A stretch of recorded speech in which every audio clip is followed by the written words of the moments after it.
welcome everybody to the Wild Ginger Running live broadcast. I'm thrilled here tonight to be with Renee McGregor, who has written More Fuel You and a number of other excellent fuel books related to running and sport. And she's a leading sports dietitian and author, obviously, and a few personal achievements. March 2022, she was British Trail Champion in the short distance in the F45 category. And then, even more amazingly, this summer, she was third lady in the Spine Sprint. She's also done the Manaslu Trail Race, which is 222 kilometres in Nepal, twice. So welcome, Renee. How are you doing today? Thanks, Claire. I am really good. Today's been a good day. I have done a bit of work today, but I've been mainly catching up with my daughter, who has been travelling for the last 4 months, and I've not seen her, and I've missed her so much. But she's been travelling around Southeast Asia, so it's been so cool hearing about her experiences and her adventures, and just getting to see her again. Today's been a good day. Today has been a good day. Tomorrow's a bit more complicated, but today's been a good day. So she's back. She's in the bosom of her family again. 4 months is a long time, isn't it? Yeah, I think it's really interesting. I mean, we've always had a really good relationship, and I've always encouraged my girls to be independent and go off and follow their dreams and, kind of learn from their mistakes. Very much how I try and live my own life. I've always tried to encourage that from them. And of course, I wanted her to go away and experience the world and see new cultures and really learn from the fact that, life is so much bigger than what we grow up with in our little bubbles around us. And she's done all that. And I can't really put it into words how proud you feel and how amazing it is to watch your child grow literally day by day when they're on, when they're on the road. But as her mother, I've also missed her so much. And it's been really weird. It's been that kind of like, I really want you to go and enjoy your life and do the things that make you happy. But wow, it feels very strange. And it's the longest time since she was a baby, like ever since I've given birth to her, that I've not seen her. So it's been great. And I'm, like I said, it's been so nice to have her back, and she seems happy to be back, which is great. And looking forward to just catching up a bit more with her every day over the next few weeks. So and maybe she's tried some amazing food while she's been away as well. Yeah, she has. She was telling me about some of the things she's been trying, and I was like, that sounds interesting. And she posted quite a lot of pictures on Instagram, so you could actually comment and go, wow, that looks amazing. And then there were some really like slightly strange things, and I was like, are you sure you should be eating that? But yeah, no, it's been good. And like she said, food was amazing out there, as you can probably appreciate, and very different to kind of what we get here in the UK. I always say that about Indian food, because obviously grown up with Indian parents and being sort of brought up on Indian food. Yum. When we go to like restaurants, it is so westernized. Like the food has become so westernized, just to kind of, I suppose, to kind of match the palates that are around. So it's nice again for her to appreciate what it tastes like, what it feels like to taste those foods in their environment, and the flavors and the kind of, the herbs and the spices that are going to be slightly different to what you can get in the UK. So yeah, it's been fun. I'm looking forward to she did a Thai cooking course, so I'm looking forward to her trying that out on me at some point. Oh, lovely. Yeah, it'd be amazing to go to Thailand. My mum was born in Thailand, so it would be amazing to go to Bangkok and just like see where she was born and raised for a few years of her life. Yeah. Yeah. That's amazing. I'm glad that she's really into food and that she's fueling properly, because the first topic I wanted to talk to you about that you cover in More Fuel You, which is an amazing book that kind of blasts through many of the myths that we've maybe read about and the fads that come through on like social media about running and sport, and that's REDS. So I was just hoping you could first of all explain what it is for somebody who doesn't know and never heard of the term REDS before, and then just briefly sort of cover why it's important, and why you might not even know that it's affecting you. I thought that was interesting about the book. Yeah, sure. So REDS is also known, REDS stands for Relative Energy Deficiency in Sport. And fundamentally, it used to be known as the female athlete triad, which some people might have heard of, which was a situation where we saw in female athletes particularly that when they didn't fuel sufficiently, so when they didn't have enough energy going into their bodies to support their training and their overall health, then often they would find they'd get menstrual disturbances, so their periods would become affected and often stop. And when this went on for longer periods of time, it had a negative impact on their bone health. So hence it was the triad from like the sort of female aspect, the hormones, the low energy availability, and the bone stress. Now, as we have progressed through with sports science, and we have many more athletes available to research with and observe, I think it was like 2014, the IOC committee, they created a consensus document, because what they were noticing is that actually this female athlete triad didn't seem to be just affecting females. It seemed to be affecting both men and women, and it wasn't just affecting menstrual cycles and bone health. It actually affects every single biological process within the body. Wow. So fundamentally what happens with RED-S is when you don't fuel appropriately for the amount of work your body needs to do. Now, work being training, but also all movement. So like if you have a really physically active job, that will count as movement. If I walk my dogs twice a day as well as do my own training. So that's like a lot of work as well. So there's a lot of energy demand there, but the body doesn't differentiate between training and movement. And I think this is where a lot of people go wrong, because they just don't really count. Yeah, like if it's not on Strava, then Exactly. no, it's not, I walked to the swimming pool and did my session and I walked back. That doesn't really count. Yeah. So what happens is the body will always prioritize movement in terms of energy. So whatever energy you take into your body, it will use what it needs to use for all the movement and work that your body is doing. Mm-hmm. And once it's done that, whatever is left over is what is left over to then support what we call biological function. So that is our menstrual health or our hormonal health, so men and women hormonal health, our digestive systems, our cardiovascular systems, our brain and our mood, our bone health, all the things that are going on within our body, even like our red blood cell production. So all the things that are going on within our body. Now, if there is not enough energy left over to do this, then the body starts to basically preserve energy. So it goes into what we call compensatory behaviors, and it will start to down-regulate our metabolism, and basically one by one shut these biological functions down.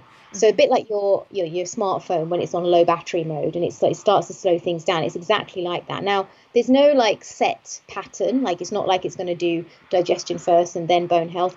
It will be varied depending on the individual and the individual's genetics and physiology and training age and background and, how chronically underfueled they are. All those different things are going to pay price to it. So it is a real problem, and there are two types of RED-S. There's voluntary RED-S, or should we call more intentional RED-S, and there's accidental RED-S. Now, a lot of people fall into accidental RED-S in the sense they just don't appreciate how much fuel they need. Yeah, and so, I was really interested in that because I thought, oh no, there's no way that I don't eat enough because I like stuff my face with whatever I fancy. But then there was that lady who, in your case, you have it's like full of case studies, this book, which is fantastic. And there was one lady who'd switched like meal, she got like a certain meal and it had switched something, she didn't realise it. And so she was unintentionally going into RED-S, and I just thought that was really good thing to be aware of.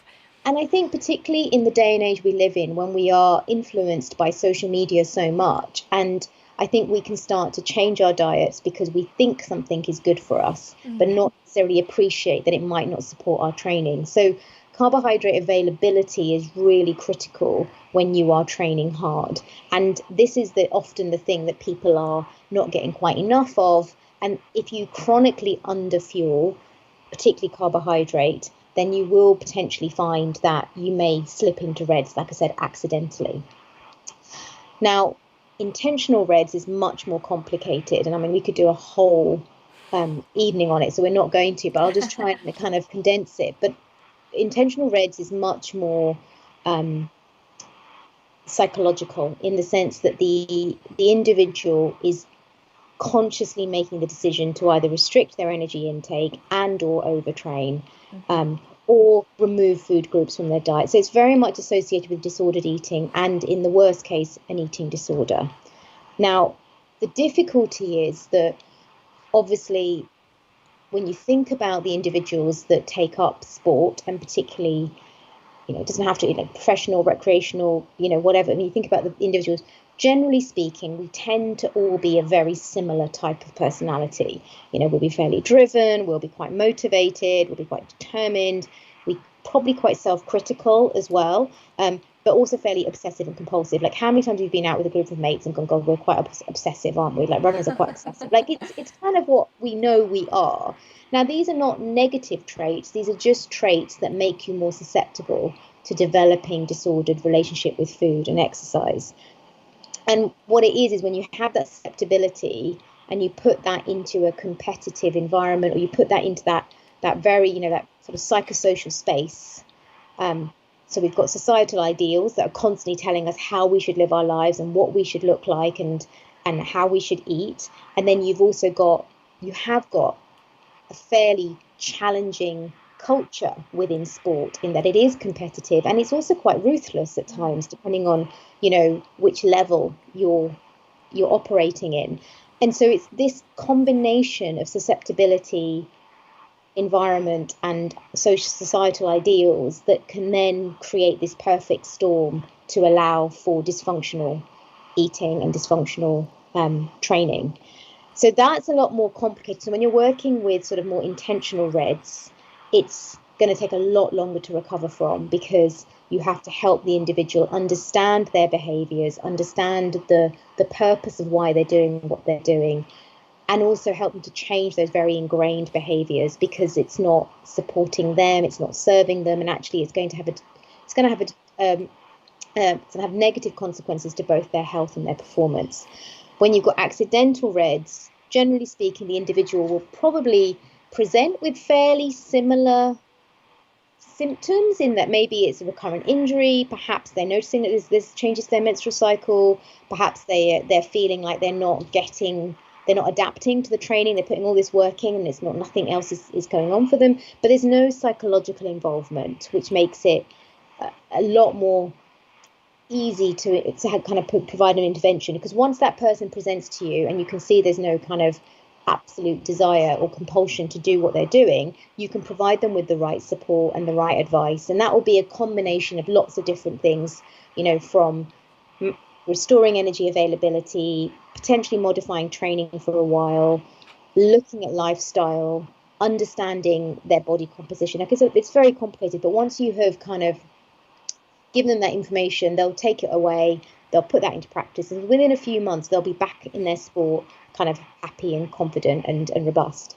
Yeah. But obviously with intentional REDs, it is very, very complicated, and it can take years in some cases to recover, and some people don't recover. And I think it's really, it's a much more serious situation, but it is something, sadly, that we have seen a massive, massive rise in our clinic. And, I'd say at the moment, probably 70% of the cases that come to us are intentional REDs or an eating disorder within sport, however you want to kind of describe it. It's there.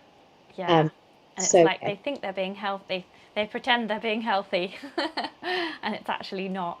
Exactly, yeah. It's actually having severe negative consequences to their health and their performance. And it's hard because you've got to change their entire belief system, haven't you, before they can then do the thing. So, yeah, it must be a lot harder. But hopefully a lot of the people here will just be doing unintentional REDs.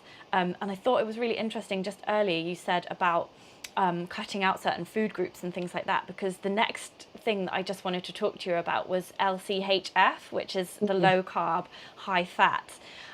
It's sort of it swept the running world, didn't it, a couple of years ago?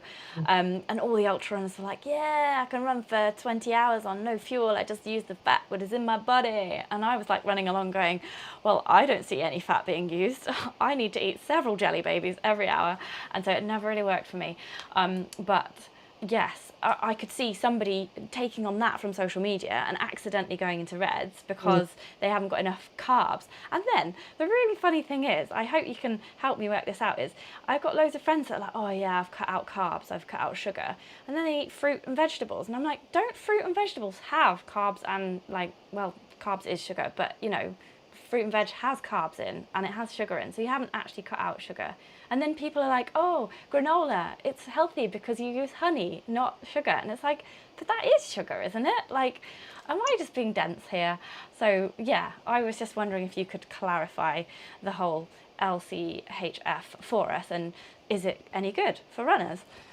So yeah, so to answer your question about fruit and veg first, because it's actually quite important, because it does impact actually recovery from RED-S as well. So yes, carbs. So fruit and vegetables are carbohydrate, of course they are, but they're predominantly what we call cellulose. They're predominantly cell wall, so they're very high in fiber and insoluble fiber. So we don't actually digest them, which is the point in why we encourage people to have more fruit and vegetables, because actually for our gut biome, we need lots of insoluble fiber, because that provides a really good substrate for the microorganisms within our gut to kind of fuel on, if you want to call it that, and then create all the nutrients that we need for a really healthy gut biome. And we know there's some really good links between gut biome, mental health, gut biome, and immune health. So, you know, it is definitely an important aspect. Now, where things can potentially go wrong is when you are doing a lot of training,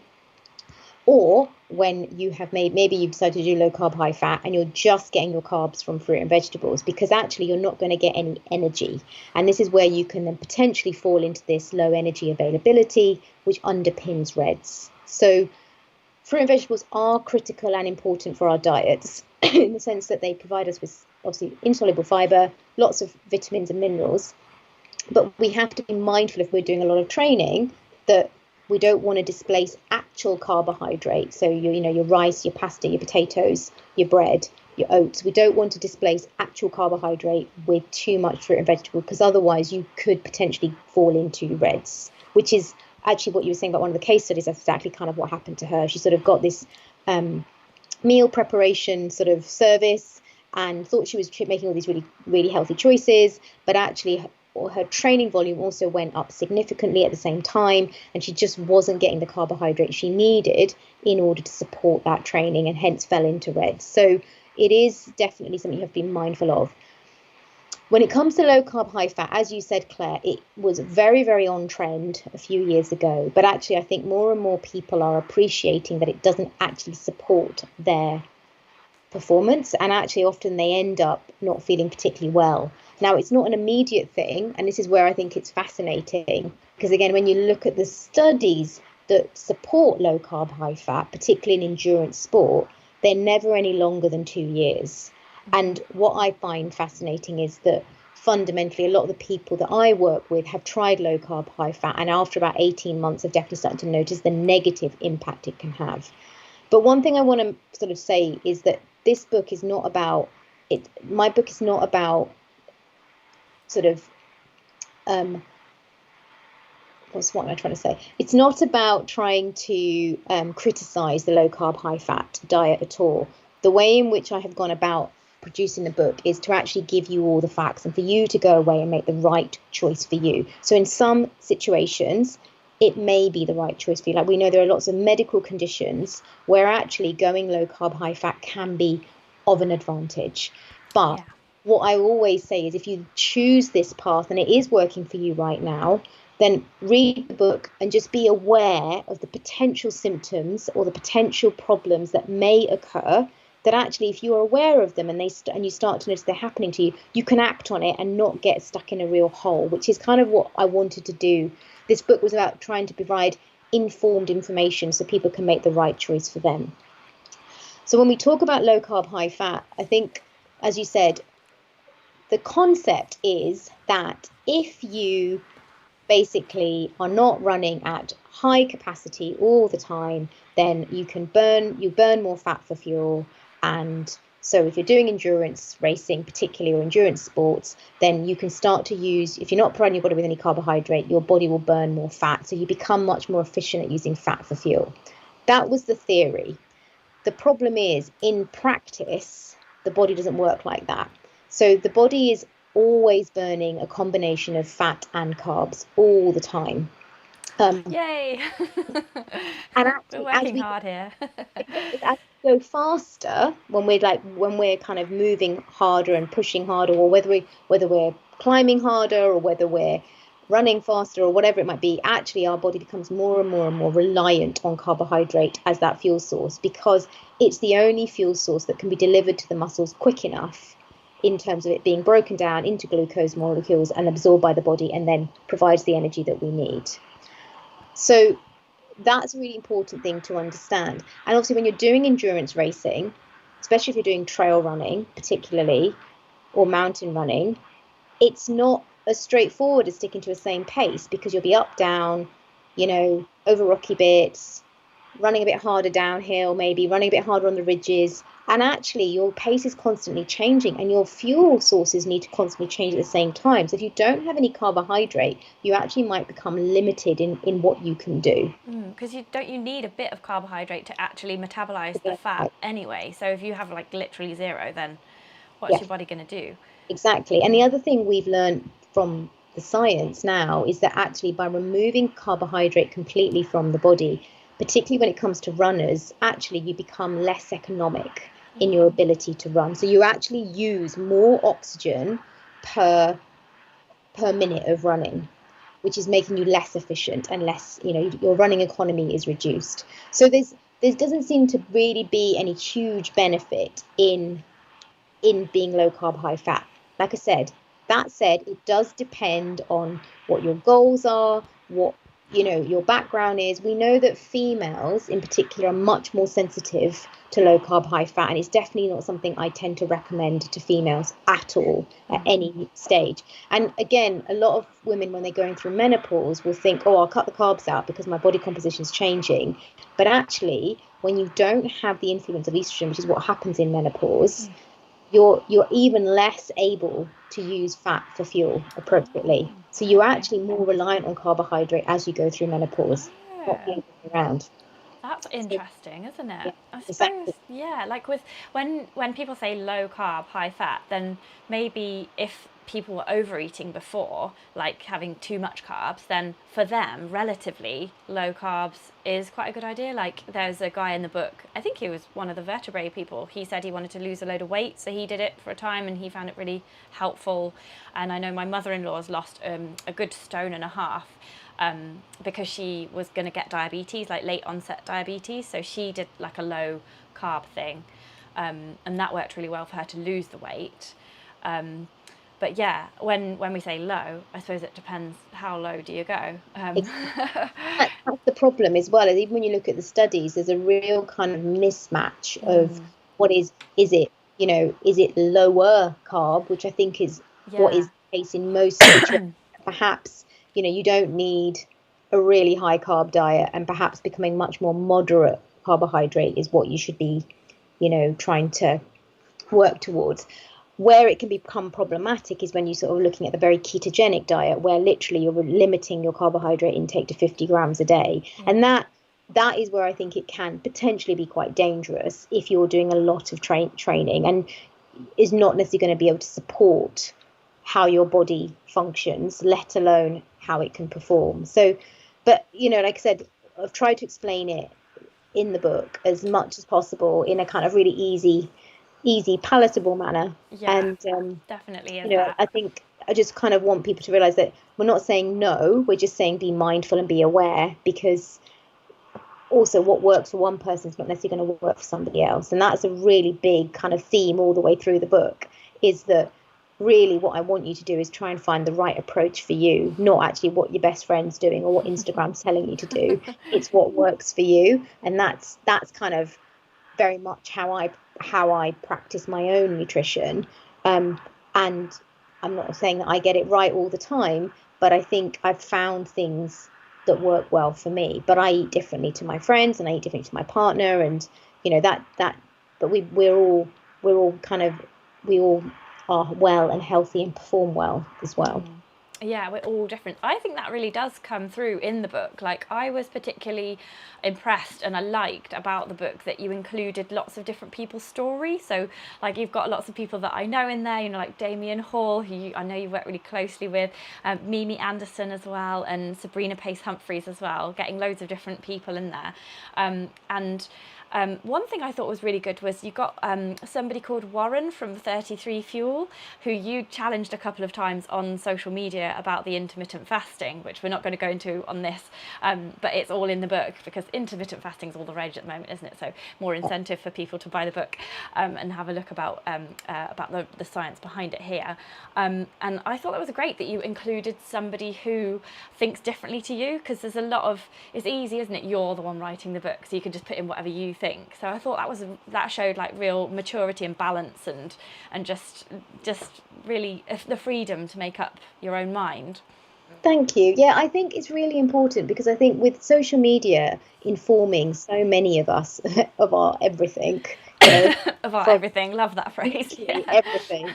I think the problem is if we think about our social media, there is going to be so much bias and confirmation bias because we will all tend to generally follow the same types of people that have the same interests as us and the same outlook as us, because that's kind of what it's about, isn't it, to a certain degree. But I think the problem with that is then you don't get challenge. And, you know, having worked in the industry for over 20 years, one of the things that's so important, like one of the things I learned going into Rio was that ability to check and challenge, you know, like really check and challenge people, check and challenge the coaches, check and challenge each other, because if you don't, then you might miss something. And, you know, when you're working with a group of individuals, it's important to have individuals that think slightly differently and have slightly different personality types so that you can get the best outcome. And I feel like we're really losing sight of that, because even those individuals that may be a little bit different on Instagram normally, I feel are trying to become more mainstream because it's all about validation. It's all about likes. It's all about, you know, I know that I speak for quite a lot of my friends who are clinicians, and a lot of us have a lot of them have come off social media because they're like, I'm becoming somebody I don't want to become in order to kind of fit in and get my voice heard. And I think one of the things I've always tried to do on social media is actually stay authentic and be very much, this is what I am about. If you don't like it, then don't follow me. And yes. like, yeah, you don't need like a million followers. You need 1,000 good followers. Exactly. Yeah. Social media for me is very much an education platform. It's an opportunity for me to offer good, sound advice based on credible information, and also make me a bit more accessible to those that might not be able to afford to actually work with me, or you know, or have the opportunity to get into the clinic for whatever reason. So I think with social media, we definitely have to think about what our roles and responsibilities are in there. And, you know, like the work you do, you're trying to encourage people to get out there and participate and enjoy running. And that's really, really important. But, you know, there are lots of people out there who are telling you, you must do it this way and you must do it that way. And I think that's where it can become quite toxic and dangerous. Hopefully I'm the opposite of that, because I'm like, I'm just going to eat this chocolate here. I'm probably bad influence in a whole nother way. I'm going to just have this beer and I'm going to have this chocolate. But I think I've got it written down here in my notes. Her Instagram is so informative, so positive, so myth busting. You can see her passion. Literally written what you've just said there. You can really see your passion coming across. It's relentless, isn't it? But you seem to just like bat it back every time. You're just like, yeah, and there, and there, and there. It's great. It's absolutely fantastic. If anyone wants to follow you on Instagram, what's your handle? It's R_McGregor. Okay. So it's nice and simple. But but you're right, it does feel like that. And there are days, I'm not going to lie to you, there are days when I'm just like, why am I doing this to myself? You know, literally, why am I doing this to myself? Because it can feel quite exhausting. But then I'll get a message, or somebody will say they'll send me a message saying, you don't know me, but your content's really helped me. It's really helped me to move forward. And you sort of go, okay, this is why I do it. Yes. So yeah, it is exhausting at times. And generally speaking, I think my job is fairly exhausting at times. And, I'm not going to lie. I mean, I had clinic last week and I came home and I cried for an hour because what I'm seeing in clinic is so sad, Yeah. and it makes you like these individuals are becoming so affected by what is going on social media and society ideals and the Yeah. sports culture that I literally don't know where to put some of that. When people are offloading on you, you're like, I don't know how to make this better for people. Yeah. There is a real issue out there, and it's one that I think we can't turn a blind eye to anymore. So hopefully the book will help people to just really appreciate that there is no one size fits all, and you don't have to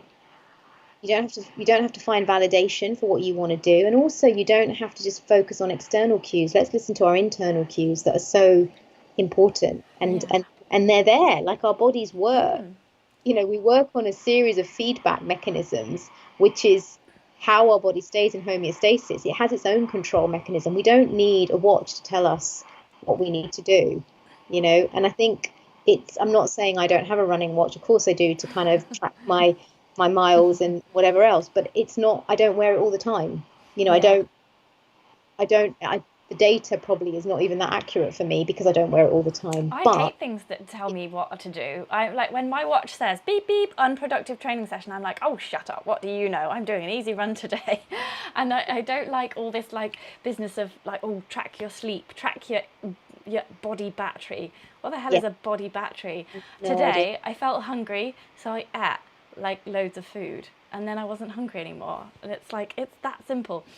But it's not that simple all the time, and it hasn't been for me either. I'm not perfect. I only feel like that because I've had a baby now, so I'm like invincible and I don't care anymore. But I've got a question for you from Hannah, who's one of my patrons.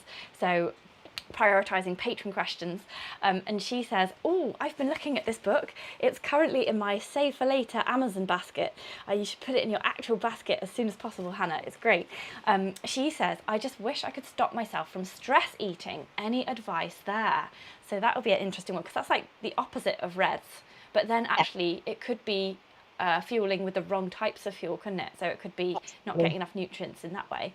Yeah, I think the stress eating is a really interesting one, and there's lots of things you can do, Hannah, in terms of firstly identifying the fact that you've identified that you know it's stress related is the first sign to acknowledge that, okay, I eat when I'm feeling stressed. Now, often why we have our behaviors is because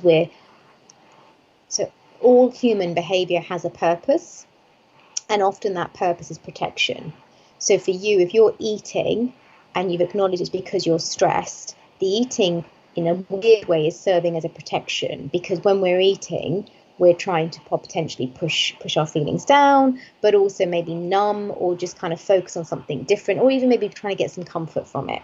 Okay. So firstly, I'm not condoning it as a bad behavior. In fact, understanding why you do something is the first step to then being able to undo it. So if you understand that, it's like, right, okay. So one of the things I always get my clients to think about is understanding their emotions and feelings. So instead of saying I am stressed, start saying I am noticing that I am stressed. Because the problem is when you're stressed, you're going to respond to that. So as soon as you know that you're feeling stressed, you're uptight, at the moment, your automatic learned behavior is to eat, because that's what you've learned to do, because temporarily it helps you to fix it. Temporarily. But if you start to, in conversations and even to yourself, and even writing it down, saying I'm noticing I'm stressed, suddenly the stress is something that is happening to you rather than you being it, and it opens up this space for you then to kind of explore it more and think about other strategies that could work for you. So I am noticing I am stressed. Okay, is it stressed? Are you overwhelmed? Are you anxious? Are you worried? What? Let's knuckle it right down and really work through what is going on for you. Where is this stress coming from? Is it because you've got too much to do, hence the overwhelm? Is it a conversation you've had with somebody that has left you feeling uncomfortable and worried, potentially. Like, understanding that is going to then help you to make the right decision about what you do next. So if it is actually you're overwhelmed and you've got too much work to do, which is often one of my things, is I just feel completely overwhelmed. The thing that I find really helpful is to bullet point everything down. What do I need to get done? And, kind of look at it like in that context. And then I'll prioritize and say, okay, well, this needs to be done in the next 12 hours, but this could actually be done by the end of the week. Because sometimes when we're stressed, we can't emotionally regulate because our nervous system is on red alert. It's always stimulated. So we find it very difficult to emotionally regulate. Hence we eat, or we go, we have other dysfunctional behavior. We might drink, we might not eat, we might overtrain. Like, all these behaviors are often serving as some sort of purpose. So understanding what is going on for you and then working out a way of dealing with it in a much more healthier way is the first step to kind of breaking it. The other thing that I would say is, what I see a lot is when people stress eat, they then beat themselves up about it a lot, because when you're stressed, you probably are looking for a bit of a dopamine hit to help regulate. So you will tend to go to those foods that will provide you with that dopamine hit. So it tends to be higher fat, higher sugar foods. So then what will happen is they'll feel the shame and they'll feel the remorse that they've done something bad. Again, because, we have these good and bad foods. So first, let's not have good and bad foods, But the worst thing you can then do, Hannah, is to go into restrictive patterns, which is what a lot of people do. If they've ended up stressing, they go, right, tomorrow I'll be good. And that whole kind of good and bad. Tomorrow I'll be good. And they tend to then over restrict. They'll only eat like fruit and they'll just eat some salad leaves for lunch. And then they wonder why they feel stressed later on. So sometimes stress can actually be the fact that your nervous system is wanting nourishment because you've not fed it enough. And a lot of people don't appreciate that actually our nervous system will not be happy if we're underfueling or not giving it the right fuel, the right nutrients it needs. So you might then start noticing stress again and think, oh my God, what's going on? And go back to that same pattern. So trying to regulate your eating, making sure you're having, good choices, make sure there's good choices available. Try and combine things like carbs and protein or carbs and fats. So things like oatcakes and peanut butter, or Greek yogurt and fruit, or a piece of toast with hummus, or, so anything like that, to just try and have more regular eating and give yourself that ability to stop blood sugars from fluctuating, but also try and change the language you use with yourself, because that is a big part. If you're punishing yourself, then you're going to end up falling back into that same trap. That's amazing advice, and Hannah is watching right now, and I've just popped up a couple of her comments, and she's like really identifying with this. She said training also helps her deal with the stress, so that's a good thing. And then she says yes, she does feel awful when she pigs out, and then she starts going on MyFitnessPal. So you've covered it really well. I think the idea of getting some healthy snacks for when you do want to stress eat is a great idea, and then like looking into the why, and just having other things to do. Maybe that aren't that, and divorcing yourself from the situation, the stress is happening to me. It sort of puts a bit of a barrier up, doesn't it, like a waterfall. Yeah. And just like, I find when I'm in that place, sometimes what I need is space and just a moment. So I'll take myself off, I might sit outside for 10 minutes and listen to a podcast or listen to some music, or I might journal, or I might try and read, but I just completely diffuse the situation and give myself that moment to just feel a bit calmer before I then respond to it. And that's often the case in anything in life, is that if we instantly react, then most likely we're not going to choose healthy or helpful behaviors. Yeah. But if you give yourself a moment to observe and really consider what's going on and then decide how you're going to respond to that appropriately, then that often makes it much better to deal with. It's not easy. I say it and I don't always manage it. There are definite times when I react before I think. But as much as I can, I try and take a couple of deep breaths or do something just to change the tempo.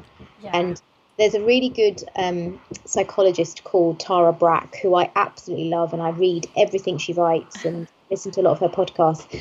And one of her quotes is, "When life speeds up, slow down." Yeah. I find that really helpful, that once I start to notice that I'm like, my brain is going into overthinking and I'm noticing the stress and the anxiety is creeping up, I have to press pause. Yeah. I literally will press pause. I almost like put my hands up and go, just need a minute. Yeah. And I'll do that in meetings as well. I'll Yeah. often say, I just need a minute. I'm just going to take a minute and I'm going to come back to you with an answer. But I just need a minute. And I think there's nothing wrong with that, because it just gives you that time and space to be able to consider the right and response for that situation. And it puts you back in control, doesn't it? Because Yeah. that's the thing about stress, you feel out of control, don't you? And it's interesting, Chris Williams has put, to be honest, if I don't go for a good walk with my dogs, I feel a bit at odds with myself. So that ties in with like getting space for yourself. Yeah. I was just writing down Tara Brach as well, because I'll find her Instagram or whatever she's got, and I'll put it in the show notes or the film description below so people can have a look at that. But we must just move on to another question now. It's the last question that I've got before. I'll just briefly cover what else is in your book just before we just get the last question in. The book covers intermittent fasting, which we did just touch on earlier, which is super, super hot right now. So really good reason to buy the book. It covers calorie counting as well, a good old fashioned method of dieting. So it's like, that's very interesting as well. I thought that was excellent. And then menstrual cycles and sport and menopause, which is fantastic that the female athletes aren't being left out. I can't believe that nothing was really said about like periods and menstrual health until like now. I can't believe I never even like noticed what goes on in my body until I was trying to have children. And then older athletes, which you very nicely call masters athletes, which I thought was very lovely. And the individual athlete as well, so like covering different populations like disabilities, people of colour, generally left out and kind of sometimes marginalised populations that haven't had a lot of research done. So I thought that was brilliant. The other thing that I thought stood out in a bad way in this book was I noticed that a lot of doctors were ignoring what people were saying, like especially the women. So I just, one take home from this book for me was I wanted all, like especially the women, but like everybody, just if you know there's something wrong with you, then don't give up, get a second opinion, go to a different doctor, go to a different health professional, go to someone like you, because at the end of the day, you know if there's something wrong with your body. So I thought that was interesting. Thank you. Yes, I devoured the book, as you can probably tell. So the last question is about vegan diets. So another one which is potentially causes the potential to cut out whole food groups. Well, obviously it cuts out whole food groups, but hopefully if you're doing it right, not the actual nutrition involved. I've definitely been guilty of this in the past, like trying to be more vegan, and then instead of actually eating lots of really good for you vegan foods, I just literally cut out the meat and the dairy and just ate the bits that were left, which just really doesn't work. So it's interesting because this one came up on the Patreon Facebook group, and we had one person ask about how to get vegan protein. And then another person came back with, please not vegan protein. It's so not an issue and it's not difficult. Maybe ask all the omnivores where they get their fibre from. Got to feed that microbiome after all. Looking forward to it. So I know it's not an issue for anybody who is vegan, has been vegan, is a very successful vegan for a long time. They know all about the protein sources that are vegan. But to people who are just kind of dipping their toe in the water, it is an issue for them. And also we suffer, I think, from a society that tells us we need like tons of protein, especially guys, and as you can see from like gorillas that are huge, silverback gorillas that just eat like plants and possibly worms, then you know you don't need tons and tons of protein to make you look like Arnold Schwarzenegger. Well, maybe you do, but we don't want to look like him anyway. But basically what I'm trying to say is vegan diets, a lot of my readers want to, my audience want to be more vegan, be more plant-based, but it's hard to do it without getting, they're worried about the amount of protein that they get. Kat says that she's worried about it, and she does a lot of running, and she's aiming for 100 grams of protein a day due to the amount of running she does and weights that she does. And she was wanting recommendations for vegan recipes at 25 plus grams of protein per portion. And I don't like tofu. so yeah, so just a few vegan protein sources, I suppose, because there's tons, aren't there? Yeah, although tofu is one of the best ones, to Oh, be fair. darn it, So, Kat, you've got to come to and I terms have with to say, like, tofu.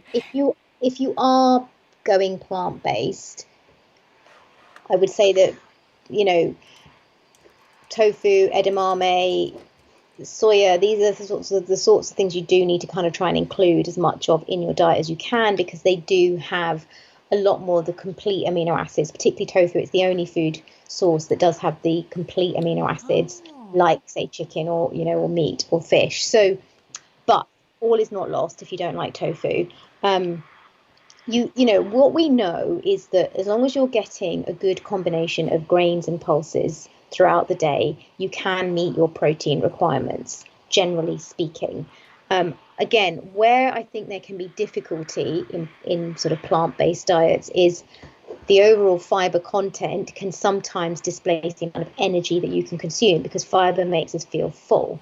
So generally speaking, plant-based diet is we encourage it for lots of reasons. We encourage it because there are some aspects of it that make it a better choice for the environment, but equally there are aspects of it that do make it better for our overall health. However, you have to be careful if you're doing a high volume training, because again, if you don't quite get enough energy, then you're going to potentially fall into that sort of low energy availability and RED. So you can get enough protein. I think my advice is trying to use things like soya milk and soya products rather than the kind of almond and the oat and the hazelnut options that are out there, because those have got no protein in them at all.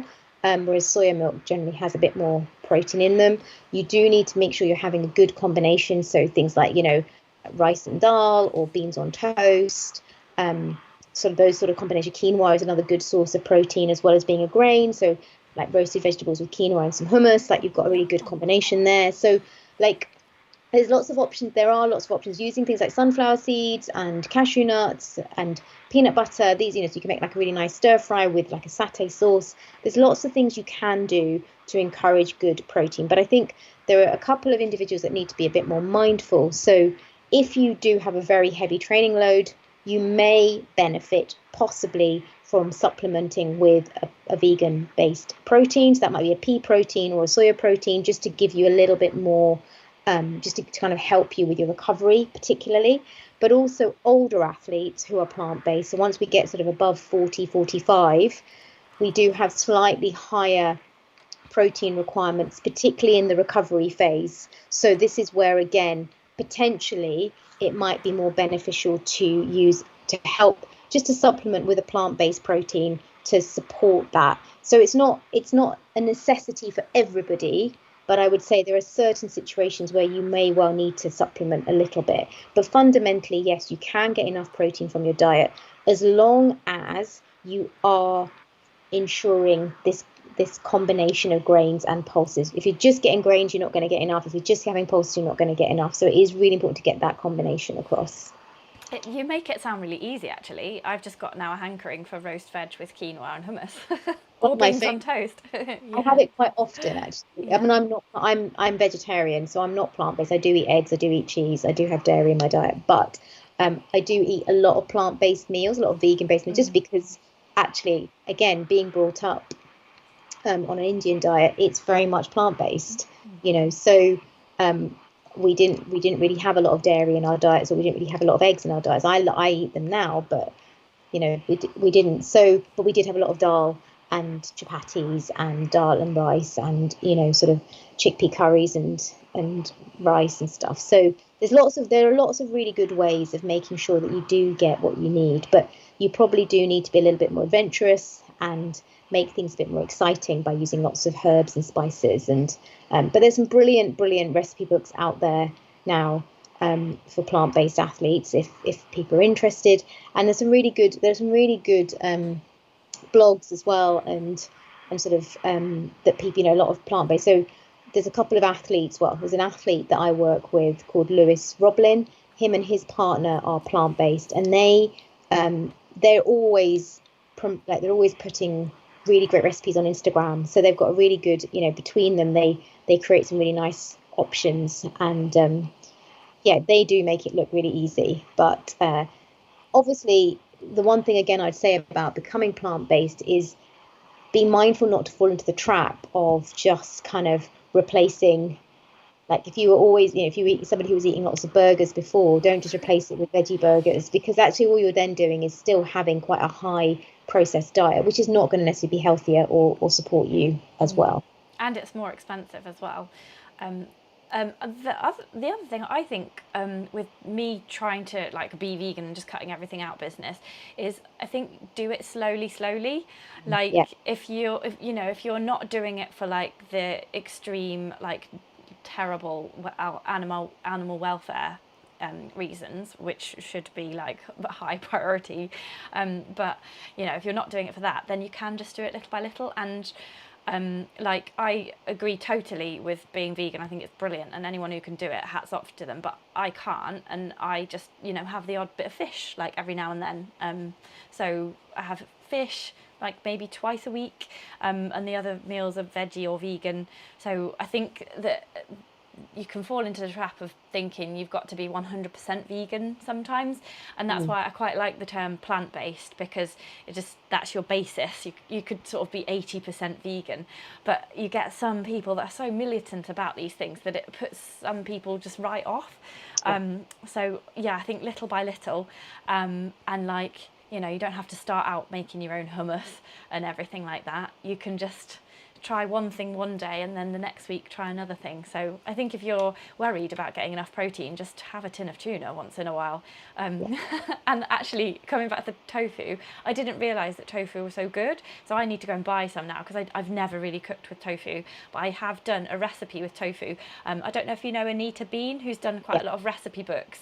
So I went to her house and we cooked her favourite meal, which was it was a pad thai tofu with like cashew nuts and stir-fried tofu in a soy sauce, which made it a lot crispier and a lot more tasty. So that could be one different way of approaching tofu. Definitely. I tend to use a smoked tofu personally, which I find really good. So I use a smoked tofu, and also there's a company called Tofu. They do a teriyaki marinated tofu, which is really nice in a stir fry. Okay. So there's lots more. I think the thing is, tofu, if you just buy plain bland tofu, it is boring and it doesn't taste of anything, and the texture's a bit weird. But actually, there's lots of new alternatives now, because there's so much more focus on people becoming more plant-based, and there's much more variety. So I think if you try it again and see what you think, and like you said, Claire, mixing it up with lots of flavors makes a really big difference. Marinating in the way you would marinate chicken could be a really good way of just kind of introducing it and bringing it back in. I'll link to the recipe as well in the film description below, and possibly up there if I can work out how to do it with an iCard. So that's great. And what was I going to say? I was just going to say something very interesting and fascinating, but I've completely forgotten it now. Yes. Those were the three biggies: the REDS, the LCHF, and the vegan diets. And then we had that side question there from Hannah about the stress eating. But that was just brilliant, really.